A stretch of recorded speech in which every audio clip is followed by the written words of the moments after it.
Advocate प्रकाश तथा बाळासाहेब आंबेडकर यांच्या नेतृत्वाखालील वंचित बहुजन आघाडी, वंचित बहुजन कामगार युनियन, सम्यक विद्यार्थी आंदोलन यांच्या वतीनं 1988 काळीचं पुस्तक कॉम्रेड्स गोविंद पानसरे लिखित शिवाजी कोण होता या पुस्तकाचं प्रशांत आंबी यांना खालच्या पातळीवर टीका करणारे आमदार संजय गायकवाड बुलढाण्याचे त्यांचा निषेध आणि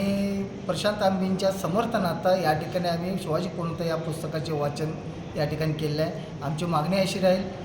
संबंधित जो माथेफिरू आमदार आहे संजय गायकवाड याला खालच्या भाषेमध्ये महिलांवर टीका अश्लील भाषेत बोलणारे हा संजय गायकवाडला तात्काळ या ठिकाणी गुन्हा दाखल करावा, त्याच्यावर कारवाई करावी आणि अशा आमदाराला तात्काळ निलंबित करावं आणि प्रशांत आंबी शिवाजी कोण होता याचे प्रकाशक प्रशांत आंबी यांच्या कुटुंबांना तात्काळ संरक्षण द्यावं। अन्यथा आम्ही येणाऱ्या काळात उग्र पद्धतीनं आंदोलन करून त्यावेळेला कायदा सुव्यवस्थेचा प्रश्न निर्माण झाला संबंधित प्रशासन राहील याची नोंद घ्यावी अशी विनंती। धन्यवाद।